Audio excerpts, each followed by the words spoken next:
বর্তমানে রামনগর যেন এখন প্রশ্নের মুখে দাঁড়ানো এক এলাকা।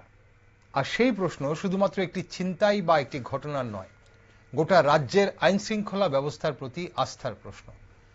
22শে ফেব্রুয়ারি দিনের আলোয় খদ্দের সেজে দোকানে ঢুকে এক দুষ্কৃতী যখন দোকানদারের গলা থেকে স্বর্ণের চেইন ছিনিয়ে নির্বিঘ্নে পালিয়ে যায়, তখন সেই সিসিটিভি ফুটেজ কেবল একটি অপরাধের প্রমাণ ছিল না, তা ছিল নিরাপত্তা ব্যবস্থার ফাঁকফোকরের নগ্ন উদাহরণ। এক মাস পেরোতে না পেরোতেই একই এলাকায় প্রায় একই কায়দায় ফের ছিনতাই। এবার লক্ষ্য একজন সাধারণ মহিলা, আর এবারও অভিযুক্ত দুই বাইক আরোহী।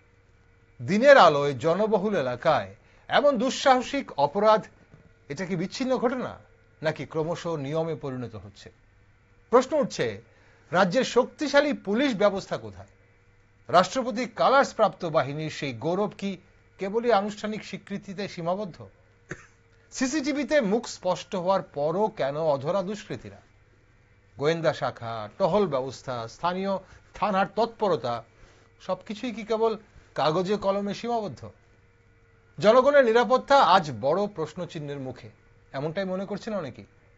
আইন শৃঙ্খলা রক্ষাকারী বাহিনীর ওপর আস্থা টালমাটাল হলে তার প্রভাব পড়ে গোটা সমাজে, ব্যবসা, চলাচল, এমনকি সাধারণ জীবনযাত্রায়।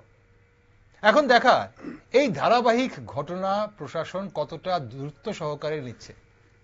দুষ্কৃতীদের গ্রেফতার এবং দৃশ্যমান পদক্ষেপের মাধ্যমে কি ফিরবে মানুষের আস্থা, নাকি প্রশ্ন হয়ে থাকবে রাজ্যের এই বাস্তব চিত্র? নমস্কার, আমি দীপেন, আর আপনারা দেখছেন নিউজ ভ্যানগার্ড। প্রকাশ্য দিবালোকে ছিনতাই এবং রাজ্যের আইন শৃঙ্খলার উপর তার প্রভাব নিয়ে একটি বিশেষ টক শোতে আজ আমার সাথে স্টুডিওতে রয়েছেন বিশিষ্ট আইনজীবী শিশির চক্রবর্তী। শিশিরবাবু, স্বাগত। নমস্কার।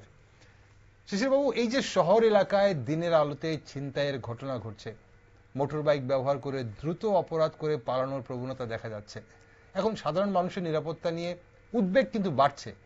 এক মাসের মধ্যে একই এলাকায় একই ধরনের ছিনতাই বারবার ঘটল। এখন আইনের দৃষ্টিতে এটি কি আইন শৃঙ্খলার অবনতির ইঙ্গিত নাকি বিক্ষিপ্ত ঘটনা? দেখুন, কোনো ঘটনাকে বিক্ষিপ্ত বলে লেবেল দেওয়াটা অনুচিত, কারণ একই ঘটনা যখন ঘটনা তো ঘটছে, এটা সত্য এবং বারবার ঘটছে।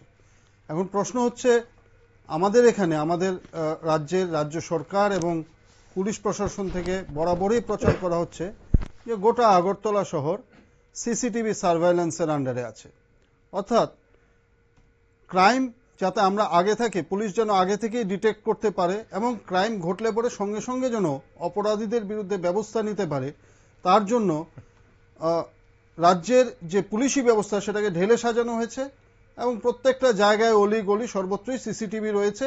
সেখান থেকে কিছু একটা ঘটলে সঙ্গে সঙ্গে পুলিশ হেডকোয়ার্টারে বসেই ওনারা দেখতে পারবেন। এবং শুধু তাই নয়, পুলিশ একটা মোবাইল পুলিশ বাহিনীও ত্রিপুরা রাজ্যে আছে, যেটাকে বিটস বলা হয়। বাইক নিয়ে তারা ঘুরছেন, ধরবেন। এখন দেখা যাচ্ছে যে ঘটনাগুলি ঘটার পর দীর্ঘদিন চলে যায় এবং সিসিটিভি ফুটেজটা একটা মাত্র ফুটেজই থেকে থাকে। সেই সিসিটিভি ফুটেজ দেখে কখনোই কোনো চোরকে শনাক্ত করা বা চোরকে ধরার ক্ষেত্রে পুলিশের একটা গাফিলতি রয়েছে বলেই দেখা যাচ্ছে, এবং সেই কারণেই এই ক্রাইমগুলি একের পর এক ঘটে যাচ্ছে এবং প্রকাশ্য দিবালোকে ঘটছে। এতে জনমানুষে একটা ভীতি তৈরি হচ্ছে। সাধারণ মানুষের প্রশ্ন যে পুলিশ কোথায়, কোথায় সিসিটিভি, কোথায় আমাদের ব্যবস্থাপনা যে আমরা নিরাপদে চলবো, এটা তো প্রশ্নের মুখে এসে যাচ্ছে। সুতরাং বিক্ষিপ্ত ঘটনা বলে সাটিয়ে দেওয়াটা বা এই ছোটখাটো ঘটনা বলে ঘটবেই এরকম করে কোনো লেভেল দিয়ে দেওয়াটা হচ্ছে শুধুমাত্র, আমি বলবো যে ওই দায় সারা একটা কাজ করে যাওয়া। সুতরাং এই দায় সারা দায়িত্ববোধ যদি থাকে পুলিশের, তাহলে এই ঘটনাগুলিকে ইন্টারসেপ্ট করে পুলিশকে, মানে চোরকে ধরা এবং তাকে তার শাস্তির ব্যবস্থা করা, এটা অত্যন্ত দরকার। একদম, আপনি যেটা বলছিলেন, যেটাকে বিক্ষিপ্ত ঘটনা বলা যায় না, অবশ্যই সতর্ক থাকা প্রয়োজন এবং মানুষ অবশ্যই উদ্বিগ্ন। আর রাতের আধারে অপরাধ হয়, এটা আমরা সবসময় দেখি, কিন্তু দিনের আলোয় এমন অপরাধের ঘটনায় সাধারণ মানুষের মধ্যে যে ভয় ও মানে অনিরাপত্তা তৈরি হচ্ছে, তা আপনি কিভাবে দেখছেন? শুধু শহরের মানুষের না, গোটা রাজ্যের মানুষের কথাই বলছি আমরা।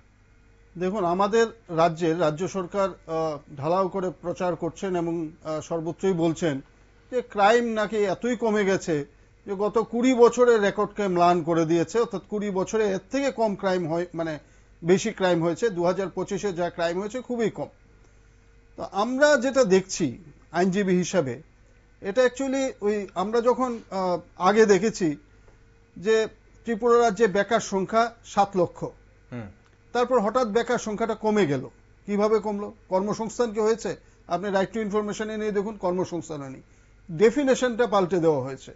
অর্থাৎ আগে এমপ্লয়মেন্ট এক্সচেঞ্জে নাম লেখালেই সে বেকার থাকতো, এখন বলা হলো না, সে যদি কিছু একটা করে, অর্থাৎ দোকানে যদি কর্মচারীর কাজও করে, সে বেকার নয়। অর্থাৎ ডেফিনেশন পাল্টে দেওয়া হয়েছে। দারিদ্র সীমারেখার নিচে আগে যত লোক, অর্থাৎ 2014-তে যত লোক ছিল, 2014-তে সরকার পরিবর্তনের পর দারিদ্র সীমারেখার নিচে লোকের সংখ্যা কমে গেল। কি না, ডেফিনেশনটা পাল্টে দেওয়া হলো। যত ক্যালোরি থাকলে পরে একজন লোক দারিদ্র সীমারেখার উপরে উঠে, সে ক্যালোরির ডেফিনেশনটা পাল্টে দেওয়া, বললো যে না, এখন এতটুকু ক্যালোরি খেলেই সে আর দারিদ্র সীমারেখার মধ্যে পড়বে না। সুতরাং এই ডেফিনেশন পাল্টে দেওয়া। সিমিলারলি আমরা এখন কি দেখছি, আগে ছিল কি, একটা ঘটনা ঘটলে তার এফআইআর নিয়ে আদালত, মানে থানায় গেলে থানা কর্তৃপক্ষকে সেই এফআইআর এর প্রতিলিপি রেখে কেস রেজিস্ট্রি করতে হতো। এখন হচ্ছে কি, এখন হচ্ছে গিয়ে আইনটাকে একটু পাল্টে দেওয়া হয়েছে। বলা হয়েছে যে একটা কমপ্লেইন এলে সঙ্গে সঙ্গে তোমাকে এফআইআর রেজিস্ট্রি করতে হবে না, আগে প্রিলিমিনারি ইনভেস্টিগেশন করো, করে দেখে তারপর তুমি রেজিস্ট্রি করবে। এখন in the name of preliminary investigation, এখন দেখা যাচ্ছে যে সমস্ত ঘটনাগুলি ঘটছে তাতে যখন এফআইআর যাচ্ছে, আমরা আদালতে থেকে যেটা দেখছি, তখন সেটাকে মীমাংসার একটা চেষ্টা করা হচ্ছে পুলিশ প্রশাসন থেকে, যাতে ক্রাইম রেটটা না দেখাতে হয়। এবং আমরা নিজেরা অনেক সময় থানায় গেলে পরেও পুলিশ, যেহেতু আমরা আইনজীবী এবং পুলিশের সঙ্গে একটা সম্পর্ক আছে, তাদের সঙ্গে অনেক সময় আলোচনা হয়, তখন বলে যে না, এফআইআর চট করে আমরা নিতে পারবো না, কারণ আমাদেরকে ক্রাইম রেট কম দেখাতে হবে, এটা উপর মহল থেকে আমাদের উপর চাপ আছে। তো এই ক্রাইম রেট কম দেখানোর প্রবণতা থেকেই ক্রাইম বেড়ে যাচ্ছে বলা যায়। কারণ দেখছি কি, এখন ক্রাইমগুলির নেচার চেঞ্জ হচ্ছে। ত্রিপুরা রাজ্যে সবচেয়ে বড় মজার, মানে দেখার বিষয় যেটা, আর্মসের আস্ফালন, অর্থাৎ যেটা হচ্ছে পিস্তল এবং সফিস্টিকেটেড আর্মস ঘোরাঘুরি করছে। প্রায়শই আমরা পত্রিকায় দেখতে পাচ্ছি ওখানে বন্দুক উঁচিয়ে হুমকি দেওয়া হয়েছে, ওখানে বন্দুক দেখিয়ে মানে ছিনতাই করা হচ্ছে। ফলে এই যে আর্মসের আমদানি, মানে প্রচুর পরিমাণ আর্মস আসছে, এবং আমতলী থানা এলাকায় লোকালি আর্মস তৈরি হচ্ছে এমন একটা পুলিশই ধরেছে যে, এবং তার বিরুদ্ধে ব্যবস্থা নিয়েছে।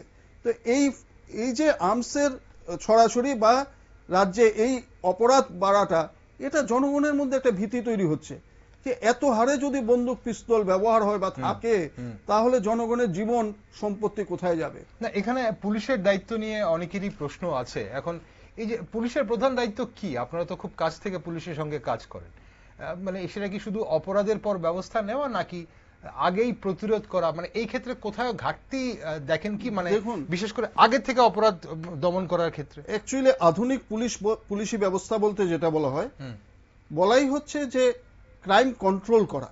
ক্রাইম কন্ট্রোল মানেই হচ্ছে যে চোরের পেছনে ধাওয়া করা নয়, যাতে চুরিটা না হয় সেটা দেখা। সেইটা দেখার জন্যই পুলিশি ব্যবস্থা, সেই জন্যই রয়েছে। যারাই অপরাধ করে, যারা সাধারণত অপরাধ প্রবণ হয়, তাদের একটা ভীতি থাকে।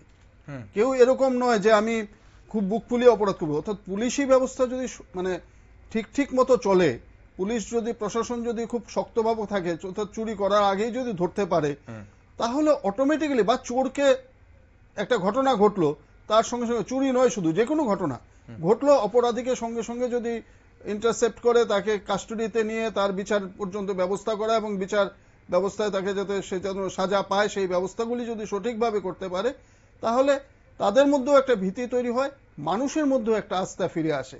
কাজে মানুষের মধ্যে আস্থা ফিরিয়ে আনতে গেলে সেটা সবচেয়ে যেটা দরকার, ক্রাইমকে কন্ট্রোল করা, যাতে ক্রাইমটা না ঘটতে পারে সেই ব্যবস্থা করা।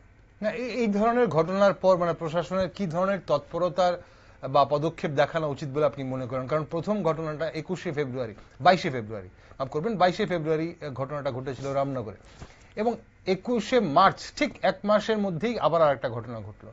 এখন প্রথম ঘটনাটার আমরা দেখেছি যে ছবি সহ, যারা অপরাধী তাদের ছবি সহ প্রকাশ করা হয়েছে।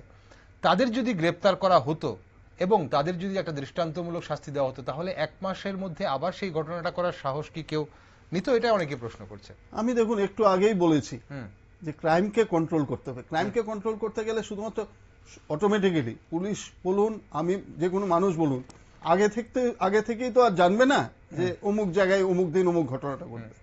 সেই জন্যই রয়েছে আমাদের আধুনিক ব্যবস্থাপনা। আধুনিক ব্যবস্থাপনা বলতে কি, যেমন ধরুন আমাদের সারা শহরটাকে সিসিটিভি সার্ভেইলেন্সের মধ্যে আনা হয়েছে, আমাদের এই যে মোবাইল ট্র্যাকিং ব্যবস্থাগুলি রয়েছে। তো মোবাইলটার ক্ষেত্রে যেখানে সিসিটিভির মধ্যে আনা হয়েছে, আমরা যখন দেখতে পাচ্ছি, আমরা কোথায় বসে দেখতে পাচ্ছি, আমাদের সিস্টেমে রয়েছে পুলিশ হেডকোয়ার্টারে বসেই এখন দেখতে পারবে শহরের কোন রাস্তায় কি ঘটছে।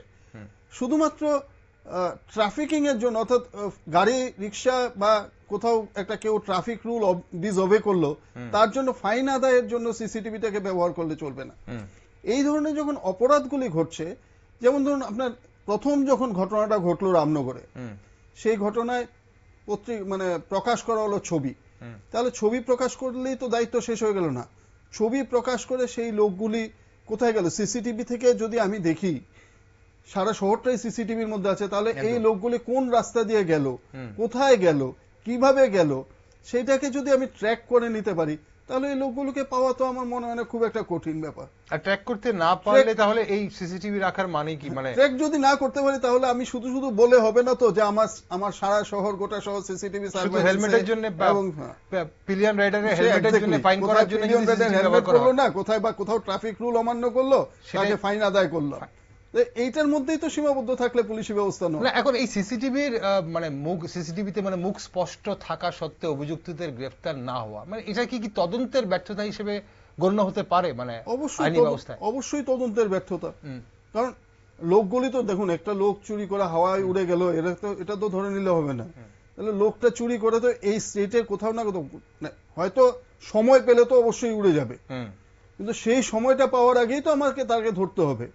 ধরুন আমি যদি, আমার বিট পুলিশ আছে, সব আছে, তাহলে আমি যে এই মুহূর্তে হেডকোয়ার্টারে বসে সিসিটিভিতে দেখতে পেলাম যে ওইখানে একটা ঘটনা ঘটলো, আমি সঙ্গে সঙ্গে যদি পার্শ্ববর্তী ওই এলাকাতে, কারণ আমার কাছেই তো রয়েছে ওইখানে, ওইটা কোন থানার এলাকা, ওইখানে কে এই সময় বিট পুলিশের ডিউটিতে আছে, আমার ওয়্যারলেস সিস্টেম আছে, আমি সঙ্গে সঙ্গে তাকে ইনফরমেশন দিলাম যে এইখানে একটা ঘটনা ঘটেছে, এই লোকগুলি এত নম্বর বাইক নিয়ে বা এইভাবে পালাচ্ছে, তুমি তাদের ধাওয়া করো।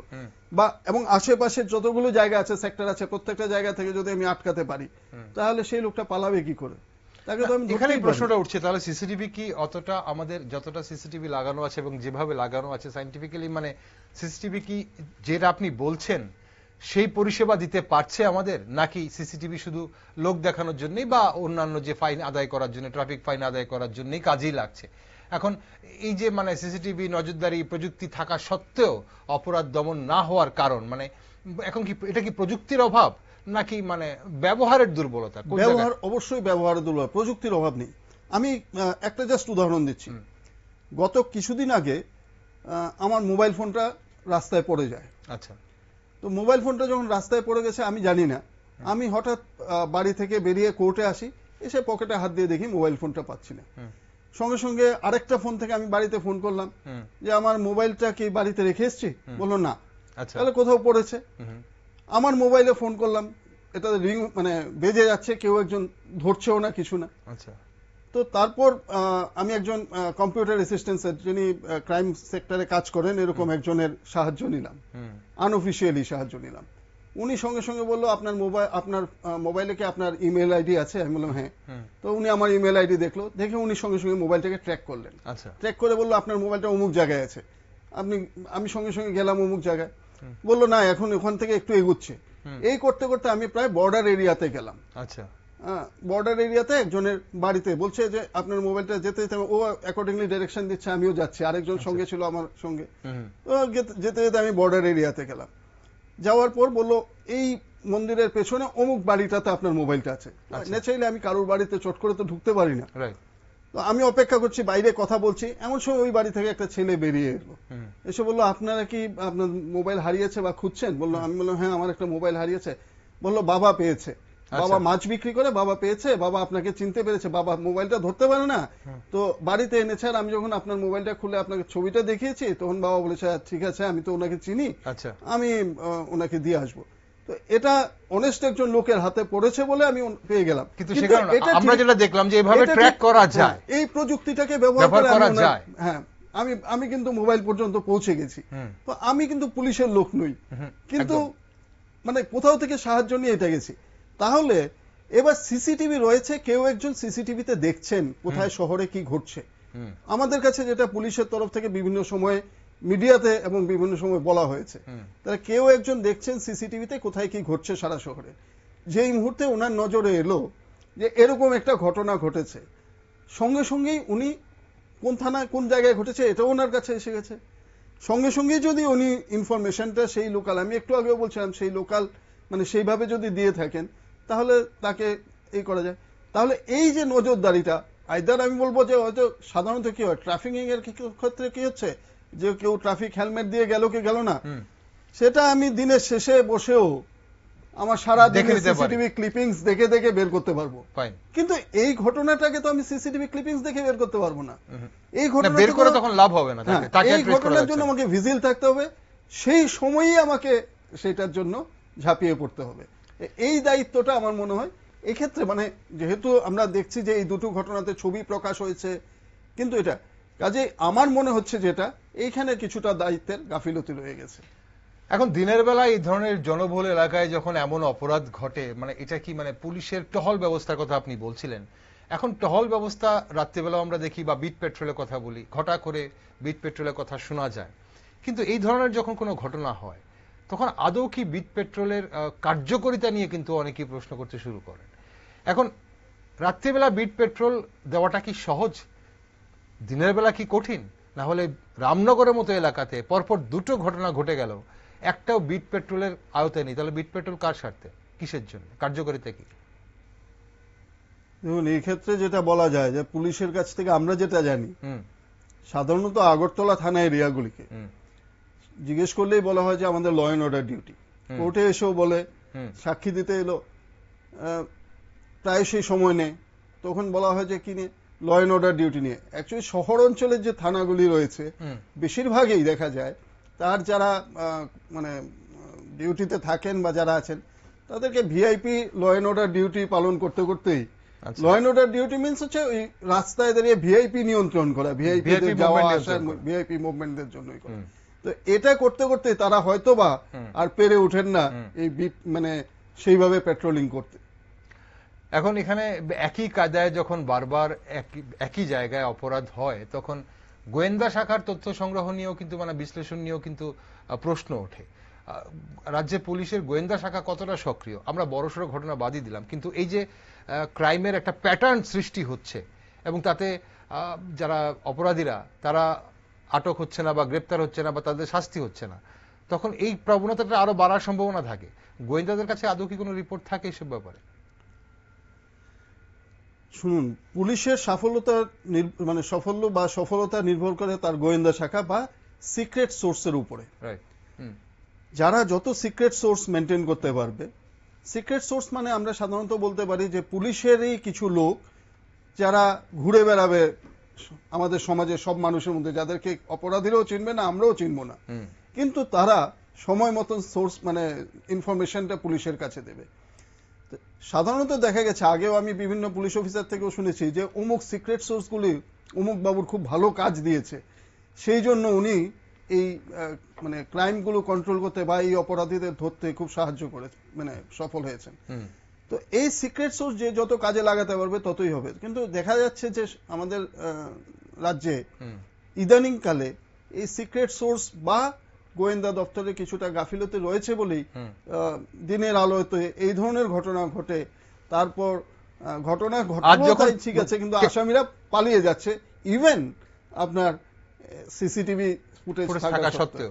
না, এখন যখন টেকনোলজি এত আপগ্রেডেড, যখন 100 সময় টেকনোলজি আপগ্রেডেড ছিল না, মুখে মুখে খবর দিতে হতো বা লিখে খবর জানাতে হতো বা টেলিগ্রাম করে খবর দিতে হতো হয়তো, তখন সোর্স কাজ করতো। কিন্তু আজ যখন চোখের নিমিষে একটা ফোন করে সোর্স খবর দিতে পারে, তখন সোর্স না থাকার বা কম থাকার কারণ কি হিসেবে আপনারা কি দেখছেন বা কি বুঝছেন ব্যাপারটা? পুলিশের এই ব্যর্থতাটা কেন? এটার অনেক কারণ থাকতে পারে। যেমন ধরুন, সোর্স হিসেবে যাদেরকে কাজ করানো হয় সাধারণ মানুষই তো কাজ করে, হয়তোবা তারা সেই রকম পারিশ্রমিক পান না, কিংবা তারা সেই রকম ভাবে প্রোটেকশন পান না, এমনও হতে পারে। কিংবা এরকমটাও হতে পারে যে সোর্স যাদেরকে রাখা হয় তাদের কাছে কোনো ইনফরমেশনই পায় না, সেই কারণেই তারা ইনফরমেশন গুলো সেইভাবে দিতে পারছে না। ঠিক। শিশির বাবু, একজন আইনের লোক হয়ে আইন অনুযায়ী এমন পরিস্থিতিতে পুলিশের বিরুদ্ধে অবহেলার অভিযোগ আনা যায় কি? নাগরিকদের কি মানে আইনি প্রতিকার আছে কি? দেখুন, এই জন্যই আমাদের রাজ্যে পুলিশ অ্যাকাউন্টেবিলিটি কমিশন আছে, বা সারা দেশেই পুলিশ অ্যাকাউন্টেবিলিটি কমিশন তৈরি করা হয়েছে। যদি কোনো কর্তব্যরত পুলিশ আধিকারিক বা পুলিশ কর্মচারী তার তদন্তে গাফিলতি করে থাকেন, কিংবা তার কাজটা সঠিকভাবে কাজ না করে থাকেন, তাহলে পুলিশ অ্যাকাউন্টেবিলিটি কমিশনে আমরা অভিযোগ দায়ের করতে পারি তার বিরুদ্ধে। এছাড়া রয়েছে পুলিশের প্রত্যেকটা তদন্তের ক্ষেত্রেই তদারকি করা, তার তদন্ত যদি সঠিক না করে থাকেন তার ঊর্ধ্বতন কর্তৃপক্ষ যারা, তারাও তার বিরুদ্ধে ব্যবস্থা নিতে পারেন। তদন্তে গাফিলতি থাকলে আদালতও পুলিশ আধিকারিক বা পুলিশের তদন্ত যে অফিসার রয়েছেন তার বিরুদ্ধে আইনানুগ ব্যবস্থা নিতে পারেন। ওকে, এখন এই যে অপরাধীদের আটক এবং দ্রুত বিচার ও দৃষ্টান্তমূলক শাস্তি কি মানে এই ধরনের যদি করা হয় তাহলে কি অপরাধ কমাতে কার্যকর ভূমিকা রাখতে পারে, নাকি এগুলো মানে একটা অপরাধ আপনারা তো দেখছেন, কোর্টে দেখছেন রোজই, তাহলে একটা অপরাধের জন্য যদি দৃষ্টান্তমূলক শাস্তি হয় তাতে কি অন্য অপরাধীরা কি সজাগ হয়, সতর্ক হয়, নাকি এটা ঘটতেই থাকে, প্যাটার্ন চলতেই থাকে? এটা দেখুন, এটা নিয়ে বিতর্ক রয়েছে। কারো কারো মতে deterrent theory is the best theory, অর্থাৎ একজন অপরাধীকে দৃষ্টান্তমূলক শাস্তি দিলেই অপরাধ কমে যাবে। কিন্তু আমার ব্যক্তিগত অভিজ্ঞতা বা বলুন যে মানে সামাজিক অভিজ্ঞতার থেকে দেখছি, ধরুন ধনঞ্জয় কেস, অর্থাৎ একটা নিকৃষ্টতম রেপের ঘটনায় ধনঞ্জয়ের ফাঁসির সাজা হলো, কিন্তু এই সাজার পরিপ্রেক্ষিতে যে রেপ কেস কমে গেল তা নয়, অনেকগুলো কেসই তারপরে পরেও ঘটেছে। তো ডেটারেন্ট থিওরি শেষ কথা বলে না। আমি যেটা মনে করি সেটা হচ্ছে ক্রাইমটাকে যদি সমূলে বিনাশ না করা যায়, অর্থাৎ ক্রাইম সাধারণত যাতে সমাজে যাতে ক্রাইম করার মানসিকতা না গড়ে ওঠে সেইটার দিকে দৃষ্টি দিতে হবে।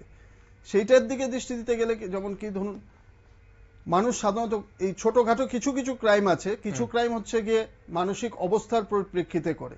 আচ্ছা, যেমন ধরুন ধনঞ্জয়ের জীবনটা যদি আপনি দেখেন, তাহলে ধনঞ্জয় যে মানে সোসাইটিতে বিলংস করতো বা যেভাবে সে গড়ে উঠেছে, তার মধ্যে এই ক্রাইম করার প্রবণতাটা গড়ে ওঠার পেছনে আর্থিক এবং সামাজিক অবহেলার কারণ ছিল। তাহলে এই আর্থিক এবং সামাজিক অবহেলাগুলিকে যদি আমরা দূর করতে পারি, অর্থাৎ এমন একটা সমাজ যদি আমরা কল্পনা করতে পারি যে সমাজে প্রত্যেকটা মানুষ সভ্য হয়ে বাঁচবে, কারণ আমরা সভ্য সমাজের আজকের দ্বাবিংশ শতাব্দীর দোরগোড়ায় বলতে গেলে তো আমরা যদি সভ্য সমাজ গড়তে চাই, সেখানে আমরা বলবো যে মানুষকে যদি আমরা আদর্শগতভাবে এবং সব দিক থেকে শিক্ষিত করে তুলতে পারি, তার অভাব অভিযোগগুলি যদি আমরা দূর করতে পারি, তাহলে অটোমেটিক্যালি ক্রাইম কমবেই, ক্রাইম না কমে উপায় নেই। একদম। এখন সাম্প্রতিক কিছু তথ্য অনুযায়ী ধরুন প্রায় ৭৮% ধর্ষণ মামলায় অভিযুক্ত খালাস পাচ্ছে বলা হচ্ছে। এটা এখন কারণ হিসেবে উঠে আসছে যে দুর্বল তদন্ত, প্রমাণের অভাব এবং দুর্বল প্রসিকিউশন। এটা বিচার ব্যবস্থা ও পুলিশ ভূমিকার নিয়ে কত বড় প্রশ্ন বলে মনে করেন? দেখুন, আমাদের যে বিচার ব্যবস্থাটা রয়েছে, আমাদের বিচার ব্যবস্থায় সাধারণত একটা ঘটনা ঘটলে পরে তার অভিযোগ যার বিরুদ্ধে হলো তাকেই সমস্ত অপরাধী হিসেবে ধরে নেওয়া হয়। ধরে নিয়ে পুলিশ সাক্ষ্য প্রমাণ ইত্যাদি দিয়ে চার্জশিট সাবমিট করে। চার্জশিট দেওয়ার পরে হচ্ছে আদালতের কাজ। এই ক্ষেত্রে ম্যাক্সিমাম ক্ষেত্রে দেখা গেছে যে অনেক সময় ইদানিংকালে হয়তো কিছু ফাস্ট ট্র্যাক কোর্ট এবং দ্রুত মানে পক্সো ইত্যাদি কোর্ট আলাদা আলাদা স্পেশাল কোর্ট হওয়ার ফলে বিচার ব্যবস্থাটা কিছু দ্রুত হচ্ছে, কিন্তু তার আপনি যে পরিসংখ্যানটা দিয়েছেন সেই সময়টার যদি সময়কালটা যদি ধরা হয়, তাহলে সেইখানে কি হতো, বিচার ব্যবস্থার কিছুটা দীর্ঘসূত্রতা থাকতো, ঘটনার দীর্ঘদিন পরে বিচার হতো, ফলে সাক্ষী যেটাই এই একটা ঘটনার রেপ কেসের ঘটনার সাক্ষ্য যারা দিত, সেই সাক্ষীরা আদালতে এসে বলার মতন জায়গায় থাকতো না, তারা অনেক সময় ভুলে যেত এই ঘটনাগুলি। দ্বিতীয়ত হচ্ছে আমাদের সামাজিক ব্যবস্থা রয়েছে, যে সামাজিক ব্যবস্থায় দেখা যায় যে একটা ঘটনায় রেপ হলে পরে তাকে বিভিন্নভাবে ম্যানেজ করা হয় ঘটনাটাকে। যারা আর্থিকভাবে দুর্বল, যে সমস্ত যে সমাজ রয়েছে, সেই সমাজে সাধারণত একটা ঘটনা রেপ হলে পরে এমনও ঘটনা আমি পেয়েছি আদালতে কাজ করতে এসে, যে আমি কিছুদিন প্রসিকিউশনেও কাজ করেছিলাম, ফলে অভিজ্ঞতা হয়েছে যে টাকা পয়সা দিয়ে ইত্যাদি দিয়ে ঘটনাটাকে ম্যানেজ করে নেওয়া হয়েছে। সাক্ষী এসে বলছে আদালতে যে না, আমাদের মধ্যে একটা ভুল বুঝাবুঝি হয়েছিল, ভুল বুঝাবুঝির ভিত্তিতে আমি এই কেসটা করেছি। কখনো বলছে হ্যাঁ একটা লাভ অ্যাফেয়ার্স রিলেশন ছিল, তার থেকে হয়েছে। তো এই ধরনের ঘটনার ফলে অনেক সময় আদালত এটাকে গৌণ করে দেখার ফলে এইভাবে সাজা পেয়ে যায়। দুর্বল প্রসিকিউশন বলতে প্রসিকিউশনের কাজটা হচ্ছে, প্রসিকিউশন যদিও এজ এ হোল, মানে তদন্ত থেকে শুরু করে সাজা পাওয়া অবধি সবটাই প্রসিকিউশনের দায়িত্ব। এবার প্রসিকিউশন বলতে যেটাকে মূলত দেখানো হয় যে আদালতে যিনি সরকারি উকিল থাকেন তাকে প্রসিকিউটর, যেহেতু পাবলিক প্রসিকিউটর বা প্রসিকিউশন হিসেবে দেখানো, ওনার কাজটা হচ্ছে অ্যাকচুয়ালি মাটির মূর্তিতে গয়না বা কাপড় পরানো। মাটির যে মূর্তিটা থাকলো, যেটা তদন্ত করা হচ্ছে, সেই তদন্তে যদি দুর্বলতা থাকে ওনার পক্ষে সেটাকে ডেভেলপ করে সাজা পাওয়ানো খুব কষ্টকর। মানে সেটাকে তাহলে মেটাল করা মুশকিল, মাটিটাকে মেটাল করা মুশকিল। বেশিরভাগ ক্ষেত্রেই দেখা গেছে যে যেগুলোতে সাজা হয় না, তার বেশিরভাগ ক্ষেত্রে এটাও দেখা গেছে তদন্তেরও অনেকটা দুর্বলতা থেকে যায়। ওকে, শিশুবাবু, আপনি শুরুতেই বলছিলেন যে এফআইআর না নিয়ে, বা ধরুন যেহেতু পুলিশ বলছে যে ক্রাইম কম দেখানোর জন্য এফআইআর নেওয়া হচ্ছে না, এফআইআর না নেওয়ার এই যে অভিযোগ আমরা অনেক সময় আমাদের কাছেও আসে। এখন প্রশ্ন হচ্ছে যে এই যে নতুন যে আইন হয়েছে বিএনএস, এই বিএনএস আসার পর এফআইআর নেওয়ার ক্ষেত্রে অনেকগুলো বাধ্যবাধকতা করা হয়েছে এবং এফআইআর নেওয়ার টেকনোলজিকে ইউজ করা হয়েছে। তাতে কোনো পরিবর্তন কি আপনারা দেখছেন? কোর্ট অবধি কোনো পরিবর্তন দেখছেন? দেখুন, পরিবর্তন বলতে আমরা টেকনোলজির সাহায্য নিলে, এটা হচ্ছে টেকনোলজি বলুন আর যাই বলুন, এটা হচ্ছে শিক্ষিত সমাজের ক্ষেত্রে টেকনোলজির সাহায্যের প্রশ্ন আসছে। যে আপনি থানায় গেলেন, এফআইআর নিল না, সো আপনি হোয়াটসঅ্যাপেও দিতে পারবেন। ফোন নাম্বার, পুলিশ অফিসারদের ফোন নাম্বার দিয়ে দিচ্ছে, আপনি হোয়াটসঅ্যাপেও করতে পারবেন, আপনি ইমেলে এফআইআর করতে পারবেন। এটা হচ্ছে শিক্ষিত সমাজের জন্য। আচ্ছা, ভারতবর্ষে যেখানে মানে তথাকথিত, অর্থাৎ নাম সই করা লোকের সংখ্যা হয়তো অনেক আছে, আমরা বলতে পারি যে আমরা যে রাজ্যে বাস করি তার 90% শিক্ষিত, সেটা হচ্ছে সাক্ষরতার নাম সই করা, অর্থাৎ ছবির মতন এঁকে দিলাম সেই হিসেবে, কিন্তু বস্তুত পক্ষে শিক্ষিত লোকের সংখ্যা আমাদের রাজ্যে অনেক কম। তো ফলে বেশিরভাগ ক্ষেত্রেই দেখা যায় যে ওই টেকনোলজি, অর্থাৎ ইমেল বা হোয়াটসঅ্যাপ, এইগুলো ইউজ করার প্রবণতা খুব কম। যেটা হয়, সশরীরে গিয়ে থানায় গিয়ে এফআইআর দাখিল করার চেষ্টা করা হয়। সেই ক্ষেত্রে অনেক সময় কি হয়, পুলিশ বাবুরা রিসিভ কপি দেন না। আমরা যেটা অভিযোগ পাই, রিসিভ কপি দেন না, ওনারা রেখে দেন, একটা কপি দিয়ে গেল, রেখে দিল। তারপর পরে গেল যখন অনেকদিন পরে, না এটা তো মীমাংসা করে নাও, এই করে নাও, কেস রেজিস্ট্রি করার মতন এতে কিছু পাচ্ছি না। নিদেন পক্ষে যদি একান্তই কিছু না হয়, 107 ধারার একটা কেস করে পাঠিয়ে দেওয়া হয়। আচ্ছা, অনেক ক্ষেত্রেই দেখা গেছে মারপিটের মতন ঘটনা ঘটেছে, কিন্তু যেটা আমরা দেখি যে আইনের ভাষায় মানে সেটাকে 107 ধারায়, অর্থাৎ শান্তি শৃঙ্খলা বলে তুমি এই করতে পারো না, একটা অফেন্স হয়েছে, কিন্তু তা সত্ত্বেও 107 ধারা দিয়ে দিল। মানে এই ধারাটা তো আলটিমেটলি যারা পুলিশ দিচ্ছে, আপনাদের এগিয়ে দিচ্ছে তো পুলিশ এগিয়ে দিচ্ছে, সেখানে কি কোর্টে যাওয়ার পর কি কোনো ধরনের পরিবর্তন হয়? কোর্টে যাওয়ার পরে পরিবর্তন হয়, সেই ক্ষেত্রে মানে মোটিভটা কি যাচাই করে পরিবর্তন বলতে যেটা আমাদের কাছে আসে, যখন এটা উকিলদের কাছে এলো, তখন হয়তো উকিলরা বলতে পারে যে না, এটা তো দেখছি যে 107 দ্বারা হবে না, এটাকে তুমি কোর্টে আমরা এসে তখন বলতে পারি যে এটাকে কগনিজেন্স নিয়ে এটার বিচার করুন। কিন্তু বেশিরভাগ ক্ষেত্রে, কিংবা আমরা ফার্দার ইনভেস্টিগেশনের প্রেয়ার করতে পারি, কিন্তু বেশিরভাগ ক্ষেত্রে বলতে 80% মামলার ক্ষেত্রেই দেখা যায় যে ওরা আইনজীবীদের কাছেও আসেন না, আদালতেও আসেন না। যখন থানায় কেস হলো না বা একটা এফআইআর করলো, কিছু হলো না, সে বাড়িতেই বসে থাকছে, বিচারের বাড়ি নীরবে নিভৃতে কাঁদে আর কি, সেই অবস্থা। ওকে, এখন আরেকটা প্রশ্ন বিএনএস সম্পর্কে। কমিউনিটি সার্ভিসের একটি এই মুহূর্তে বিএনএস এর মধ্যে একটা প্রাবধান করা হয়েছে। নতুন এই বিচার ব্যবস্থার মধ্যে আপনারা কি দেখছেন কোর্টে? এটা কি আমাদের এখান থেকে দেওয়া হচ্ছে? কমিউনিটি সার্ভিসের ব্যাপারটা করা হচ্ছে? কিছু কিছু ক্ষেত্রে দেওয়া হচ্ছে, কিছু কিছু ক্ষেত্রে সাজার সঙ্গে কমিউনিটি সার্ভিসও আদালত ঘোষণা করছে এবং সেরকম ভাবে রায় দিচ্ছে। ওকে, তাতে কোনো পরিবর্তন পরিবর্তন লক্ষ্য করছেন আপনারা, ব্যক্তিগতভাবে আপনি লক্ষ্য করছেন? দেখুন, কমিউনিটি সার্ভিস পরিবর্তনটা তো হতে, কমিউনিটি সার্ভিস বলতে তাকে সংশোধন হওয়ার সুযোগ দেওয়া। তো এই সংশোধন হওয়ার সুযোগটা হয়তো এই মুহূর্তে, কারণ আইনটা হয়েছে বেশি দিন হয়নি, এই মুহূর্তে জাজ করা সম্ভব নয়। যাদেরকে কমিউনিটি সার্ভিস দিয়েছে তারা মানে কতটা সেটা সুফল দিতে পারে সেটা আগামী দিন বলবে।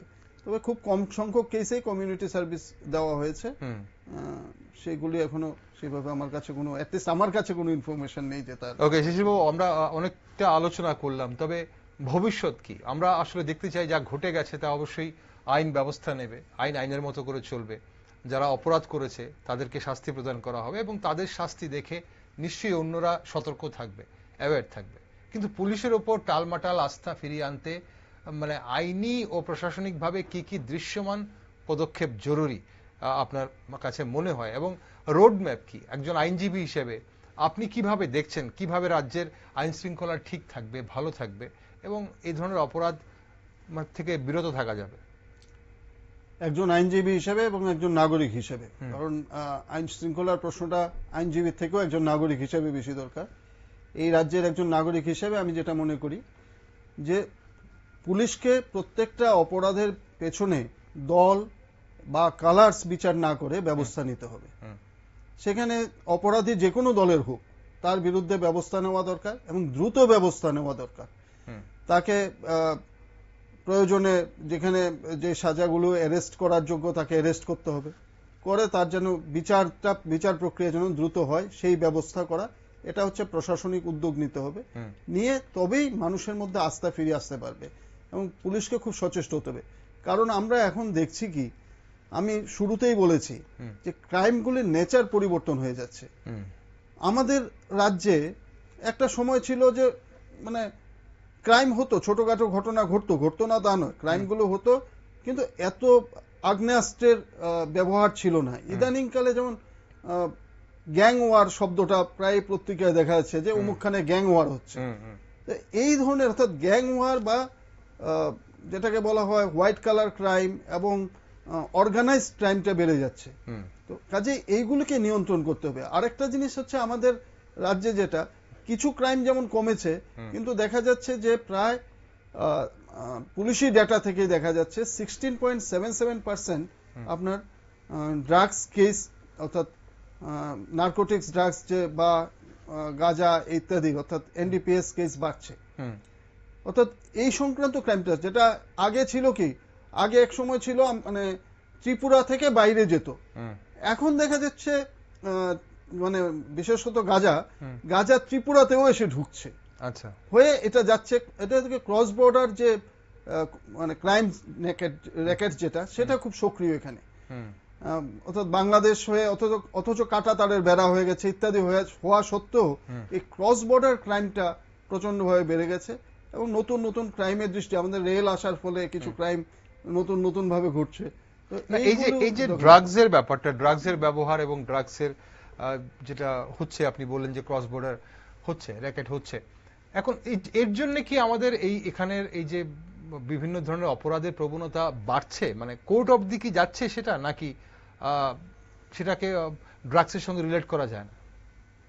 না, কিছু অপরাধ তো ধরুন কোর্টে যাচ্ছে কি, অনেক ক্ষেত্রে দেখা যাচ্ছে যে সমস্ত অপরাধীরা, কিছু অপরাধী আছে যারা ড্রাগ এডিক্টেড থাকছে, হয়ে অপরাধ করছে, এই ঘটনাও ঘটছে। আমরা অপরাধীরা যখন আদালতে যাচ্ছে, আমরা যখন দেখছি, তাদের মা বাবার সঙ্গে যখন কথা বলছি, তখন জানতে পারছি অথচ দেখা যাচ্ছে সে একটা হয়তো ভালো ঘরের ছেলে, কিন্তু তার ওই ড্রাগসের জন্য বা নেশার জন্য পয়সা জোগাড় করতে গিয়ে সে চুরি ছিনতাই করছে। এরকম ঘটনাও অপরাধের সঙ্গে জড়িয়ে পড়ছে। আপনি কিছুক্ষণ আগে নাগরিকের কথা বলছিলেন, আপনি একজন নাগরিক, অবশ্যই একজন বিশিষ্ট নাগরিক আপনি রাজ্যের এবং শহরের। নাগরিক সমাজের কিভাবে দায়িত্ব দেখেন আপনি? নাগরিক সমাজ কোনো ভূমিকা নিতে পারে কিনা বা কোনো দায়িত্ব নাগরিক সমাজের আছে কিনা? নাগরিক সমাজের দায়িত্ব বলতে নাগরিক সমাজ আইনকে সাহায্য করতে হবে। আইনকে সাহায্য বলতে যে কোনো একটা ঘটনা ঘটছে এরকম যদি কখনো কোনো নাগরিক সমাজের দৃষ্টিগোচরে আসে, যে ধরনের ঘটনাই হোক, অপরাধের সঙ্গে যুক্ত ঘটনাগুলি যখন ঘটছে, সঙ্গে সঙ্গে কাছাকাছি পুলিশ স্টেশনে খবর দেওয়া। আমাদের মধ্যে একটা প্রবণতা তো রয়েছেই যে আমরা শান্তিপ্রিয় মানুষ, সুতরাং কোনো ঝুট ঝামেলায় পড়তে চাই না। থানায় গেলে থানা আবার আমাকে ডাকবে, সাক্ষী দিতে হবে কোর্টে গিয়ে, সুতরাং যাব না। তো এইভাবে যদি আমরা দায়িত্ব এড়িয়ে যাই তাহলে অবশ্যই আমরা আমাদের সমাজকে কলুষিত হতে বা সমাজকে অপরাধ মুক্ত করতে পারবো না, সমাজে অপরাধগুলি বেড়ে যাবে। ঠিক, আজ অপরাধ অন্যদের দিকে হচ্ছে, কাল হয়তো আমার দিকে আসবে, তখন কেউ আর সামনে এসে দাঁড়াবে না। অসংখ্য ধন্যবাদ শিশির বাবু, সঙ্গে থাকার জন্য। আজ গুরুত্বপূর্ণ আলোচনায় আপনি আমাদের আলোকপাত করলেন। ধন্যবাদ আপনাকে সঙ্গে থাকার জন্য। ধন্যবাদ ভ্যানগার্ডকে এরকম একটা আলোচনার আয়োজন করার জন্য। দর্শক বন্ধুরা, আইন শৃঙ্খলা শুধু একটি প্রশাসনিক বিষয় নয়, এটি মানুষের দৈনন্দিন নিরাপত্তা ও আস্থার সঙ্গে সরাসরি যুক্ত। একই ধরনের অপরাধ বারবার ঘটছে, এটা কেবল অপরাধীদের দুঃসাহস নয়, ব্যবস্থার দুর্বলতাও কিন্তু বটে। এখন পুলিশ দ্রুত ও দৃশ্যমান পদক্ষেপ, কার্যকর তদন্ত এবং দায়বদ্ধতা নিশ্চিত করা সময়ের দাবি। পাশাপাশি আইনি কাঠামোর সঠিক প্রয়োগের মাধ্যমেই এই পরিস্থিতি থেকে উত্তরণ সম্ভব। সবশেষে বলা যায়, শুধু আশ্বাস নয়, বাস্তব পদক্ষেপই মানুষের আস্থা ফিরিয়ে আনতে পারে। তাই প্রশাসন কতটা সক্রিয় ভূমিকা নেয় তা সময় বলবে, সেদিকে নজর রাখছি আমরা। আর আপনারা সব খবর দেখার জন্য চোখ রাখুন শুধুমাত্র নিউজ ভ্যানগার্ড।